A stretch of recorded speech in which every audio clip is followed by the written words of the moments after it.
अब हम लोग देखेंगे कंजर्वेशन ऑफ एनर्जी कैसे होता है।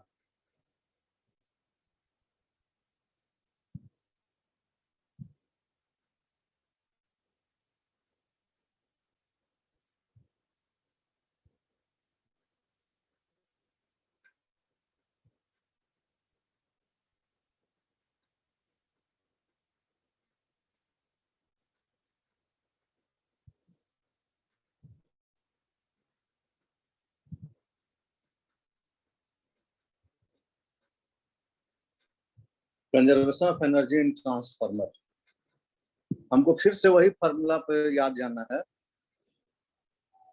फाई का पावर,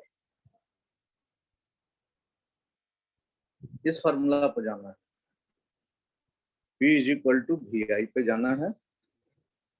इसी फार्मूला पे जा करके हमको समझना है कि कैसे कंजर्वेशन ऑफ एनर्जी हो रहा है। ठीक है, पहला बात तो ये हो गया, फर्स्ट बात। अब देखो यहाँ पे तुम कैसे कंजर्वेशन ऑफ एनर्जी हो रहा है। भाई दो ही तरह का चीज है, एक तो आउटपुट मिल रहा है और इनपुट मिल रहा है। मतलब तुम लिख सकते हो कि input power is equal to output power. Conservation होगा तो यही फार्मूला लागू होगा, input power is equal to output power. कहीं भी कंजर्वेशन ऑफ मोमेंटम, हाँ, initial momentum is equal to final momentum. तो वही इनिशियल यहाँ इनपुट है, अब फाइनल क्या है, आउटपुट है। तो इनपुट क्या है, इनपुट प्राइमरी इनपुट है ना, इसमें तो प्राइमरी से ही दे रहे हैं। वो अलग बात है कि कोई स्टेप अप बन जाता है या कोई स्टेप डाउन बन जाता है, लेकिन सोर्स हमारा कहाँ पे है, कहाँ हम सबसे पहला फीड करते हैं, तो हम प्राइमरी में फीड करते हैं। प्राइमरी में क्वालिंग ज्यादा रहेगा, सेकेंडरी से तो स्टेप डाउन बन जाएगा। प्राइमरी में यदि क्वालिंग कम रहेगा सेकेंडरी से, तो वो स्टेप डाउन बन जाएगा।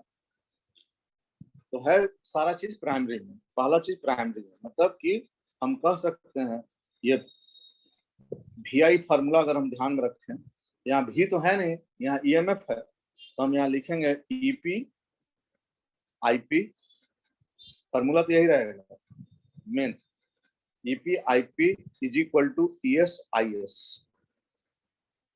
भेस बदल करके आया है, ये है VI, लेकिन थोड़ा सा दाढ़ी मूछ लगा कर अपना भेस बदल करके आ गया है।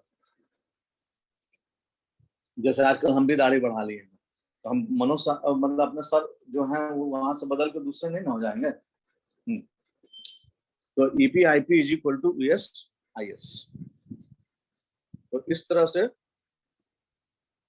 अब देखो यहाँ पर, पहले समझो लो बात को, एक एग्जाम्पल देंगे इधर किनारे में, तब समझ में आएगा तुम्हें। 16 इज इक्वल टू 16। अब 8 into 2 is equal to 2 into 8, correct? दोनों इक्वेशन सेम है। अगर हम बात करें स्टेप अप का, बात करें स्टेप अप का बात करें, तो स्टेप अप में वोल्टेज बढ़ता है, स्टेप अप में वोल्टेज बढ़ता है। तो मान लेते हैं कि ये जो है, सपोज कर लो कि ये हमारा वोल्टेज है, तो इसका वोल्टेज बढ़ करके ये हो जाएगा, और ये हमारा करंट है, तो ये करंट ये हो जाएगा। देख रहे हो ना, वोल्टेज अगर बढ़ा, देख रहे हो 2 से बढ़ करके 8 हुआ, तो जो करंट 8 था वो घट करके 2 हो गया। ये क्या प्रूव करता है, ये प्रूव करता है कि it is at the cost of current, voltage is increased at the cost of current. दोनों को मल्टीप्लाई करने से वैल्यू सेम आ रहा है, 8 into 2 is equal to 2 into 8। But in the beginning the value of the voltage is 2 and we gained the value of voltage as 8. Simultaneously, the value of current decreases from 8 to 2. Concept clear हो रहा है कि नहीं हो रहा है?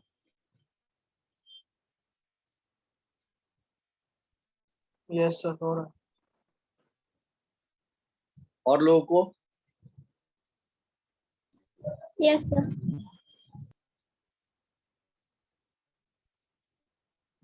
अब इसी को वर्डिंग देना है हम लोग को।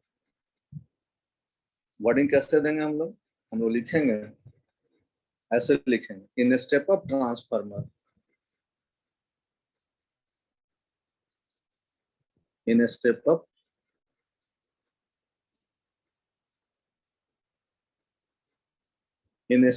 ट्रांसफार्मर किसका वैल्यू ज्यादा होता है? सेकेंडरी में वोल्टेज बढ़ता है।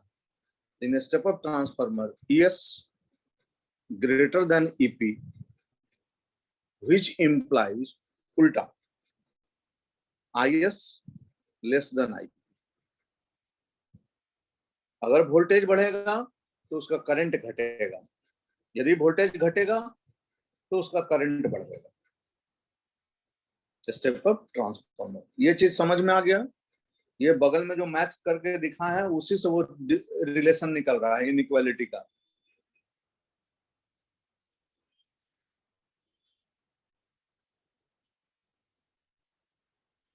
हाँ कि ना? Yes sir.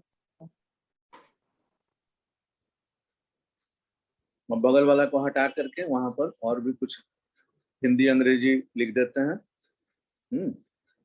जो कि तुम्हारे नोट्स का पार्ट होगा।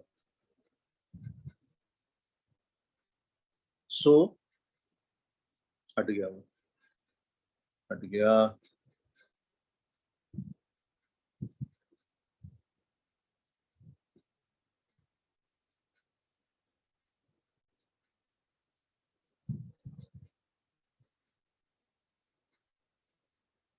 So in a step up transformer,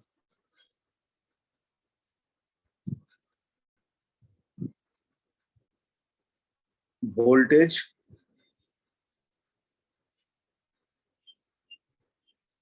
increases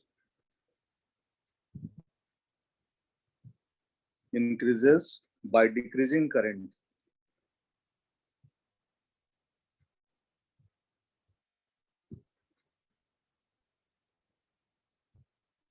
By decreasing current and क्या? And vice versa.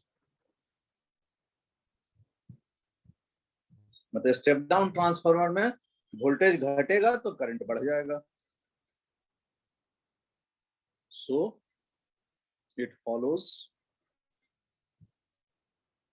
law of conservation of energy, law of blue pen से